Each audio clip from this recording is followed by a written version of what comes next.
Fala, meu lindo, tudo bem? Nós chegamos exatamente no meio da série Alvorecer. Essa é a nossa quarta mensagem e o tema é: eu não consigo ter fé. Sabe, quando você ouve as histórias, quando você vê os milagres, mas parece que com você não é possível. Essa mensagem é uma palavra de Deus para o seu coração. Antes de entrar na mensagem, eu quero só te pedir um favor. Aqui embaixo desse vídeo tem um botãozinho de joinha. Se você clicar nele, o YouTube entende que é uma mensagem relevante e manda para mais pessoas. Então, por gentileza, se você não curtiu o vídeo, curte. Não esquece de comentar, deixar aquilo que edificou você e manda para todo mundo que você puder. Outra coisa, toda a segunda-feira, 7 horas da manhã, em ponto, tem uma mensagem de Deus para você aqui no nosso canal. Então, se você ainda não é inscrito, se inscreve, ativa o sininho e eu espero você toda segunda por aqui. Jesus te abençoe. Vamos pro vídeo. Jó, capítulo de número 3, versículo de número 11. Porque eu não morri desde o ventre da minha mãe, e saindo do ventre da mãe, porque eu não parei de respirar.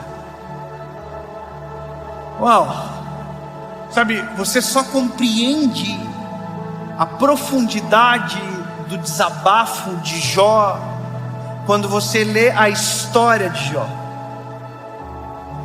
Sabe, a ponto de dizer: olha, eu preferia ter morrido antes de nascer, eu não queria ter vivido absolutamente nada dessa vida absurda que eu estou vivendo agora. Sabe, é uma sensação de apanhei tanto que eu não gostaria nem de ter vivido. Sabe, é uma hora onde as pessoas desistem, né? Tem gente que diz: eu já chorei tanto que o pote de lágrimas secou. Você já viu isso? E é onde a gente ouve a seguinte frase: eu não consigo mais acreditar em nada. Eu não consigo mais acreditar que existe um Deus no céu que se importa. Eu não consigo acreditar que Jesus realmente existiu. Sabe, eu não consigo acreditar nesses milagres, nessas histórias. Eu não consigo mais acreditar. É quando a gente perde a fé. E é possível a gente perder a fé em tudo. A gente pode perder a fé no ser humano, a gente pode perder a fé em nós. Mas a pior coisa do ser humano é quando ele perde a fé em Deus. Porque Deus sempre vai ser a primeira, mas também a última instância. Sabe, quando você não tem mais a última instância e você perdeu nas primeiras, ali parece que, sabe, acabou. Eu acho interessante quando um ateu explica a fé do cristão. E o ateu, ela é brilhante em explicar a fé. Ele vai dizer: é porque o cristão precisa de uma esperança. A pergunta é: e quem não precisa? Porque a esperança do cristão, diferente da esperança da ciência, por exemplo, a ciência tem um limite. Nós cremos em algo que não tem limite. A gente sempre diz: a medicina vai até aqui, o Senhor vai além.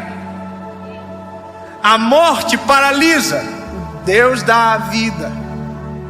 Sabe, aonde não existe uma saída, nós que cremos em Jesus acreditamos em um novo ciclo. Nós acreditamos num milagre. E até quem não acredita, quando chega na última instância, faz um esforço para acreditar. Quantas vezes eu já fui visitar pessoas que estavam morrendo de alguma doença terminal e que nunca creram em Jesus, mas chegaram na última instância, a última coisa que restou foi crer. Só que veja, o mesmo motivo que faz alguém crer também pode fazer o outro deixar de acreditar. Quando você olha para a história de Jó, o mesmo motivo que poderia fazer alguém crer, naquele momento talvez quis fazer ele deixar de acreditar. E quando a gente olha para a nossa geração, e eu digo para a minha geração, eu encontro uma dificuldade de crer muito maior. Sabe, porque agora nos foi passado a impressão que a gente controla muito melhor a nossa vida. Nossa expectativa de vida mudou, por exemplo. O homem, a expectativa dele tem subido de maneira drástica. A medicina tem entrado na história de uma maneira muito extraordinária. Sabe o que eu descobri esses dias? Eu quero muito ter uma menina. Nós vamos orar sobre isso. Eu e a Paulinha, a gente queria que o nosso terceiro filho fosse uma menina. A gente tem esse desejo. A gente descobriu que se eu quiser que seja uma menina, eu consigo fazer que seja. Basta eu fazer a inseminação manipulada pelo médico, que vai colocar lá, eu não sei explicar o termo científico, mas vai nascer uma menina por conta de uma manipulação na genética. Só que eu não quero isso para mim, porque à medida que eu tenho controle, eu descubro que não ter o controle é muito melhor. É muito melhor viver o sobrenatural de Deus do que o controle do homem. É muito melhor daqui a um ano eu olhar para você e dizer: eu orei, pedi para o Senhor uma menina e Deus ouviu a minha oração e me deu a menina que eu sonhei. Você entende? À medida que o mundo avança, ele tira a graça de nós. Ele vai tirando a possibilidade de milagres, obviamente que vai chegar o momento, e já chegou, onde a medicina não vai passar, onde a ciência não vai passar, aonde nada vai passar, e aí Deus vai entrar. Mas a minha preocupação é com os corações de agora, que não conseguem crer, ou porque de maneira racional entenderam que isso é o melhor, porque não querem se frustrar em crer em algo que talvez não exista, ou talvez com alguém que foi tão ferido na vida ou pela própria religião, que transformou a fé em uma coisa ruim, e se esqueceu do eterno por conta de uma experiência. Eu olho para as experiências, e eu vou ser bem sincero com você agora. Deus deu voz para a gente no Brasil. Eu reconheço que foi o Senhor que fez tudo acontecer. O Senhor nos deu voz. Mas sabe, de verdade, quando sai alguma matéria nossa, quando sai alguma notícia, às vezes a gente lê os comentários, e eu leio algumas frases assim, tipo: pastor é tudo ladrão. Sabe, ele só quer o dinheiro das pessoas, aquelas coisas que a gente ouve de senso comum. Mas quando você olha na história, você percebe que existem culpados disso acontecer. Sabe, existem os culpados de fazer isso acontecer. Ou seja, nós às vezes pagamos o preço de decisões erradas lá de trás. Só que aí que está. O problema não é comigo.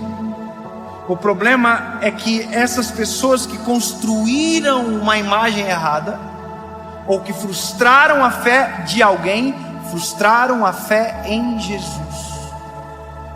Entende? Tem pessoas que deixam de crer porque foram feridos por alguém que deveria ser aquele que protege, que ama. E eu vou te falar uma coisa: nós somos muito tentados às vezes na vida, como todo ser humano, mas eu consigo entender a responsabilidade que eu tenho. Sabe, entendo o que eu vou te dizer agora, mas, por exemplo, se alguém trair a esposa, ninguém vai saber. Mas talvez se eu trair a minha esposa, a Paula, porque tem uma voz que o Senhor deu, olha que loucura.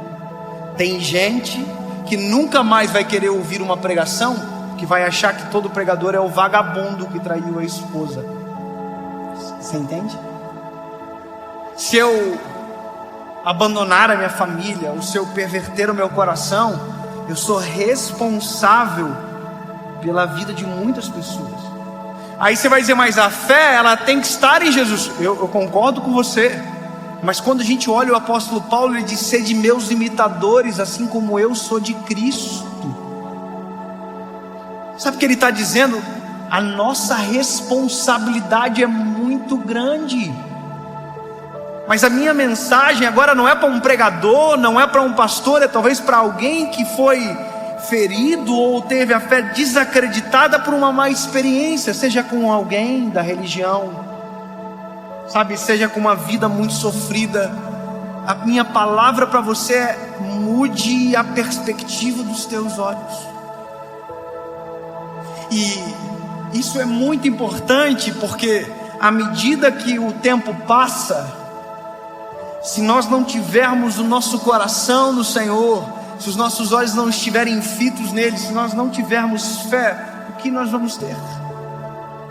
E eu percebo que a falta de fé, ela invadiu aqueles que mais deveriam ter também. Sabe, o meu coração nessa série, qual foi? Eu preciso de uma mensagem de esperança, Senhor.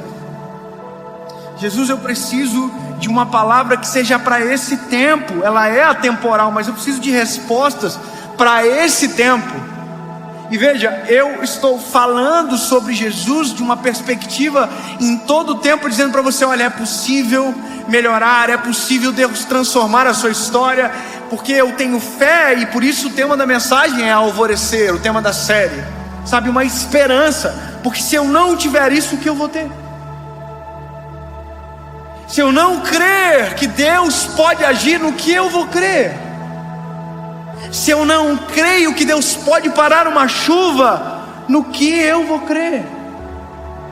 Você entende? Eu preciso crer, não é quero, eu preciso. A minha geração precisa crer, não é quer, não, nós precisamos, porque senão a gente entra em colapso, senão a gente entra em desespero, senão a gente desacredita, e desacreditar de Deus é desacreditar de nós, porque aonde estamos nós? O que é a nossa vida? O que é a nossa história?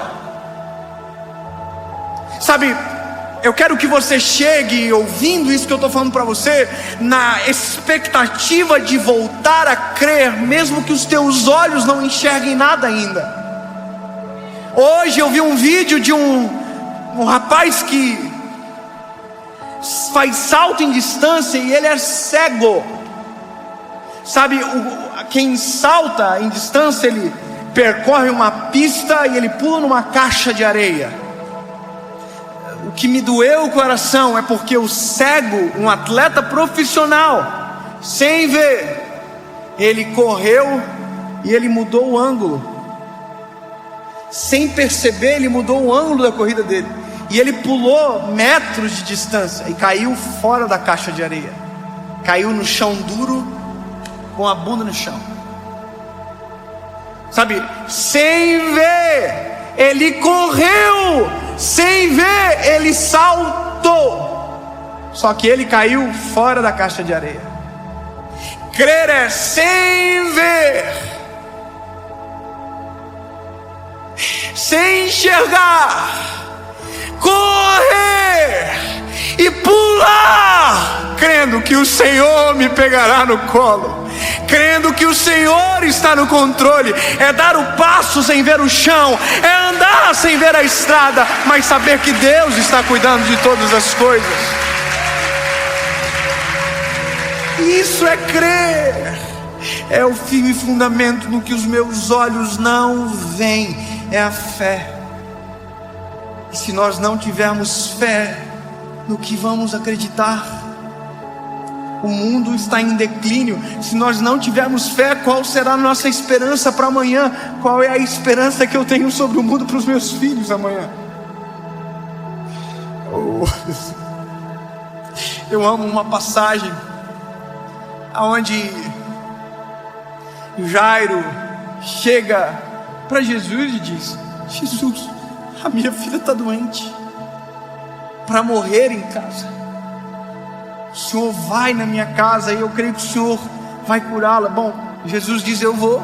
Só que enquanto Jesus está indo, uma mulher toca em Jesus, uma mulher que tem um fluxo de sangue. Jesus para e tal. E enquanto Jesus está operando esse milagre, chega uma notícia para Jairo: ô Jairo, não adianta mais o mestre ir. porque ela morreu.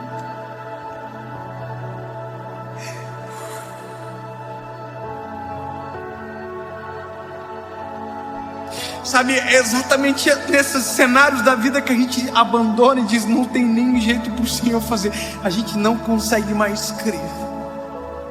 Sabe? Só que é exatamente nesse momento que crer faz todo sentido. É exatamente nesse momento da vida que nós mais precisamos crer. E eu acho lindo porque Jesus olha para Jairo e diz: Jairo, não temas, somente creia. Sabe, ele está dizendo: não precisa ter medo, só crer. Sabe, é como Deus dizendo: é exatamente agora que eu entro em cena, é exatamente agora que eu faço. E a Bíblia diz que é exatamente isso que Jesus faz. Jesus chega e ressuscita a menina. Sabe, crer é uma escolha de não ver, mas sabendo que Deus está no controle. É mesmo quando não existe um caminho, conseguir enxergar a estrada. É mesmo quando não houver o sol, é a gente enxergar o alvorecer. É mesmo quando todo mundo não consegue ver um cenário de paz, sentir paz. E talvez por isso que o cristão irrita muito aquele que crê, que todo mundo desespera e diz: não, vai ficar tudo bem. É por isso que o cristão irrita, porque todo mundo desespera. Ele diz: todas as coisas cooperam para o bem daqueles que amam a Deus.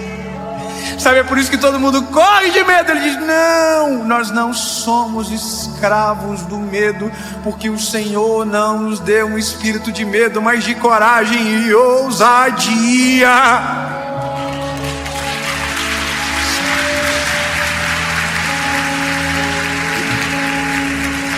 Sabe, crer é enxergar o que os olhos de ninguém pode contemplar. Não tem saída. Quem crê diz: há uma esperança. Não tem mais jeito. Quem crê diz: eu conheço alguém que muda a história. Alguém diz: eu desisto. Quem crê diz: é hora de recomeçar. Quem não acredita diz: eu caí. Quem crê diz: Deus levanta o caído. Entende? Sempre haverá uma perspectiva de luz, de esperança para quem crê. Então você precisa escolher. Não crer é viver no marasmo de ausência de esperança. Ao oposto disso, crer é ter esperança. Meu grande sonho com a minha geração é que as pessoas tenham as suas experiências com Jesus. Sabe, experiência com Jesus. Posso te falar um negócio? A gente está aqui agora, lembra que eu brinquei aqui da chuva? Jesus, se o Senhor quiser parar a chuva, o Senhor pode parar. Você acha que é legítimo eu parar tudo agora e dizer: Jesus, faz parar a chuva? Você acha que é legítimo? Sim ou não? Você está vendo o medo que existe em nós em crer? Por que a gente não acha legítimo? Ou por que a gente não faz? Porque o meu medo é que eu ore e continue chovendo. Você entende? Só que aí entra a perspectiva de crer. É que mesmo não acontecendo aquilo que eu quero, eu creio que Deus ouviu a minha oração, mas sabe o melhor. Sabe, eu me lembro de quando eu tomei a decisão por Jesus. Eu fiquei apaixonado loucamente. Eu queria orar por todo mundo que estava doente. Porque como eu ia saber se Deus não queria que eu orasse se eu não orasse? Sabe, eu me lembro de uma vez que eu estava saindo da igreja para ir para uma outra igreja. Eu era líder de jovens, eu estava visitando alguns eventos que estavam acontecendo. E quando eu estava saindo, passou uma irmã por mim, com a mão assim, ó. Eu falei: o que está acontecendo? Ela falou: eu estou indo para o hospital, estou com muita dor no dente. Eu falei: me deixa eu orar primeiro. Porque vai que Deus cura. Entende? Caraca, eu vou perder uma oportunidade dessa. E ela parou, e eu orei, e sabe o que aconteceu? Nada. Jesus não curou ela, ela foi para o hospital. Mas aí que tá, eu continuei crendo, porque não é pelos que meus olhos enxergam, é pelo que eu creio na minha alma, no meu espírito. Deus está no controle. Entende? O crer não significa que eu vou entrar numa experiência onde tudo vai dar certo. Mas quer ver uma outra experiência? Essa semana, e eu concluo agora a importância de crer. Meu filho João pegou uma virose. Meu príncipe. Nós voltamos de madrugada de Floripa. A gente estava aqui, voltamos para Joinville, e ele foi vomitando até em casa. Quem tem filho aqui sabe como a gente que é pai fica, né? A gente queria trocar e entrar no lugar, sabe? Filho, fica bonzinho, o papai vai ficar mal. Sabe, eu parava o carro, ele vomitava. No dia seguinte, na manhã seguinte, ele vomitou. E eu me lembro da cena dele comigo no sofá. E a minha esposa falou: filho, porque a gente fala tudo a verdade para ele. A gente vai levar você no hospital. Você vai ter que tomar um piquezinho no braço para tomar soro, que você não está bem, filho. E ele começou a chorar e disse: mamãe, eu não quero ir para o hospital, mamãe. Dói. E claro que dói. A gente sabe que dói, mas dói muito mais na gente. Aí naquele momento eu falei para ele assim: filho, olha para o papai. Antes de nós irmos para o hospital, a gente vai orar, filho. E se o papai do céu curar você, você não vai mais precisar ir para o hospital. Olha que loucura. Então, filho, nós vamos orar. Se o papai do céu curar você agora, não precisa mais ir. Vamos orar, filho? E meu filho falou: daí não vai precisar ir para o hospital.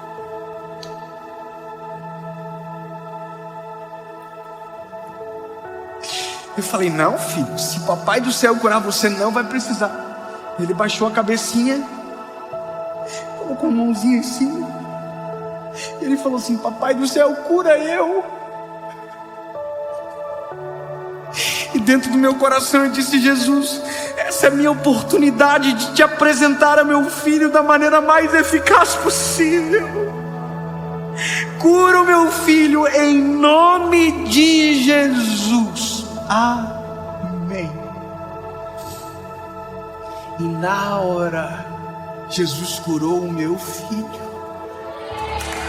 Acabou.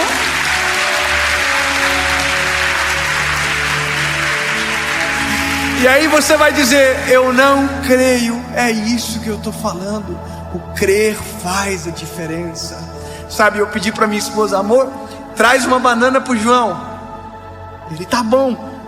Aí o mano olhou para mim: eu não vou mais precisar ir para o hospital, papai. Não, não vai. E ele comeu a banana e acabou. Comeu, brincou e acabou. Escolher crer é a única possibilidade que nos dá para viver milagres extraordinários com o Senhor. Se eu não crer, eu não vou viver. Se o Pedro não cresce que seria possível andar sobre as águas, ele nunca entraria na história por andar sobre as águas junto com Jesus. Você entende? Eu só quero que você entenda muito melhor crer, lindo.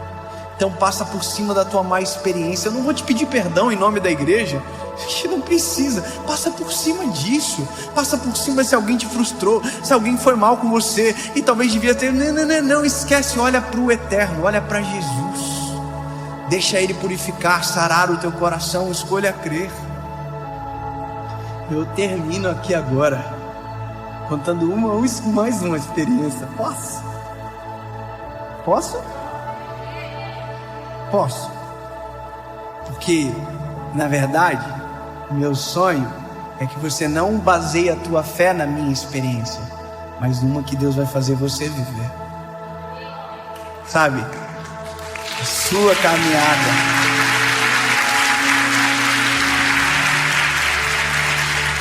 Só me permita a te inspirar. Só isso. e você vai viver.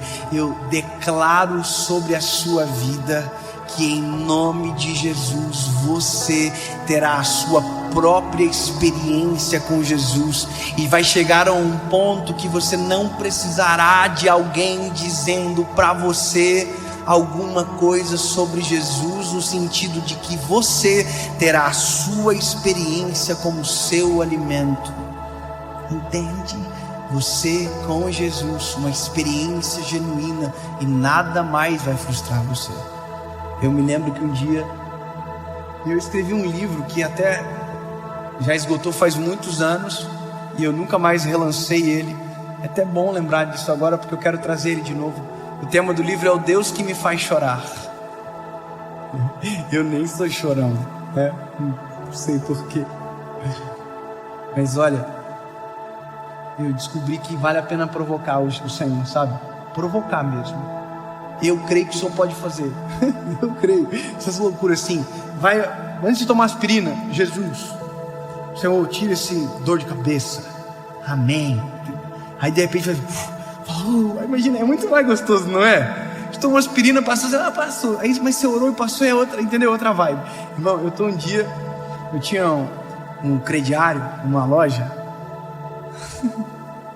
lá em Joinville, o Senhor já me libertou. Sabe, o crediário que te obriga a voltar na loja para pagar, aquilo é uma pegadinha terrível, irmão. Você entra na loja, o vendedor já fala assim: é um alvo, vamos gastar mais. E aí, irmão, eu tava indo para pagar o meu boletim e tal, o meu carrinho aqui. Você percebeu que parou de chover, né? Eu tava indo.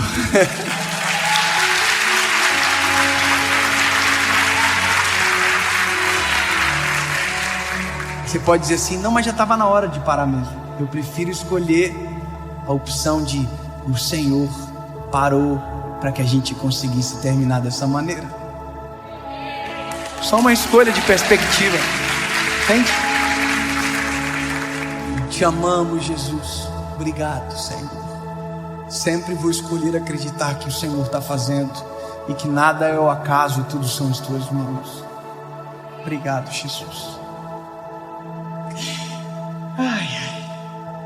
A gente provoca, mas já viu ser provocado pelo Senhor? Como é uma coisa muito doida. Eu oro para que você viva isso. Um dia eu estava lá indo pagar o boletim no meu carro, e aí tinha uma vaga de estacionamento que ficava na frente da loja que eu ia pagar a conta. E quando eu passei, a vaga estava preenchida, e aí eu ia ter que ir para um estacionamento pago que era um pouquinho mais longe e tal, mas que era caminho. E eu reclamei comigo assim: puxa vida, a vaga estava preenchida. Aí dentro do meu ser, ouvi uma voz dizendo: por que tu não me pede as coisas simples da vida também? Irmão, eu não sou normal nem um pouco. E eu amo o desafio. Eu amo essas tretas, irmão. Eu falei: o quê? Eu vou voltar lá, Senhor, e vou te pedir então. Irmão, voltar significa dar uma volta de 6 minutos a mais. E eu voltei. Tenho isso medo, irmão. Porque agora era a voz dentro de mim em jogo, além da minha fé. Voltei. No comecinho da rua falei: bom, o Senhor falou comigo. Se o Senhor achou que eu não ia vir, o Senhor se enganou. Porque eu vim. Então eu quero, Senhor, aquela vaga na frente da loja. Amém. Descansei. Estou chegando na frente da loja. Tinha um carro na frente da vaga. Na vaga.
Aí eu já estou aqui já. O carro deu pisca, saiu da vaga e eu entrei. Entrei, só que aí que tá, essa é a coisa mais gostosa do mundo. Quem disse que eu consigo sair do carro para pagar o boleto agora? Mas eu tô no carro, aleluia, chorando, falando em línguas, aleluia, igual maluco, irmão. Entrei para pagar a conta com os olhinhos tudo vermelho, tanto de chorar. Aí voltei para casa, cheguei para minha esposa, falei: amor, tu não acredita o que aconteceu? O Senhor fez isso comigo. Eu voltei e pedi a vaga, Deus me deu a vaga, eu entrei na vaga, ficou a vaga, top a vaga. Minha esposa gravou para usar contra mim num ambiente necessário de novo. No outro mês, eu tô voltando na mesma loja. Quando eu entro na rua, minha esposa fala, pega na minha perna assim, ó: eu não quero ir pro estacionamento, tá? Eu falei, não entendi. Vamos orar e pedir aquela vaga de novo. Eu quero viver a mesma coisa que você viveu. Aí, irmão, botei o Senhor na parede na hora. Falei: ó, Senhor, o Senhor fez comigo, tô com a gata aqui também agora. Deixa eu impressionar.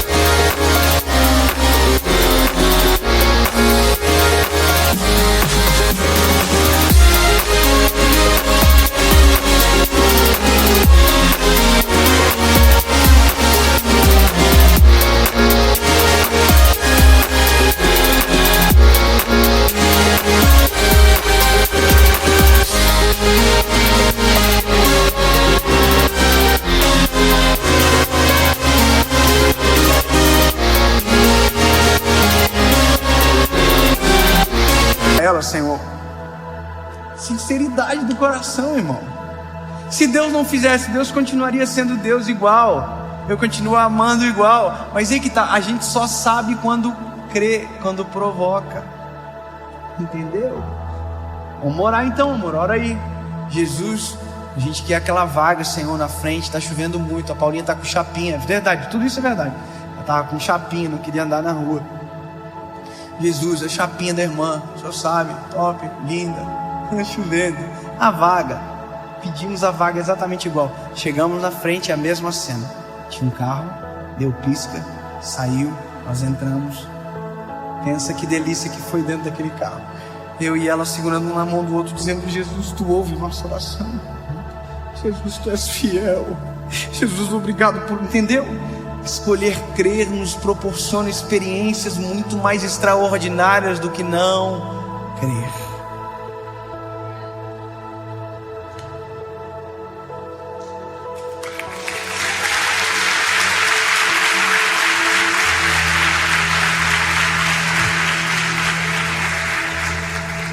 Jesus, eu creio que esta mensagem vai chegar na hora certa para milhões de pessoas que por conta desta palavra voltarão a crer em Ti, Jesus, e provocarão experiências contigo extraordinárias e serão transformados pela Tua presença. Jesus, nós cremos em Ti. Tu és o nosso amado. E não importa o cenário, não importa a crise, Tu és e sempre será o nosso Deus. Nós cremos e bem-aventurados somos, porque mesmo não o vendo, cremos. Te amamos, Jesus. Que a nossa experiência contigo, que a nossa jornada de fé seja brilhante, que os nossos filhos e netos sentem numa sala um dia só para ouvir as as nossas experiências contigo. Existe a opção de contar a experiência de alguém, mas nós escolhemos viver a nossa própria história contigo. Em nome de Jesus. Amém.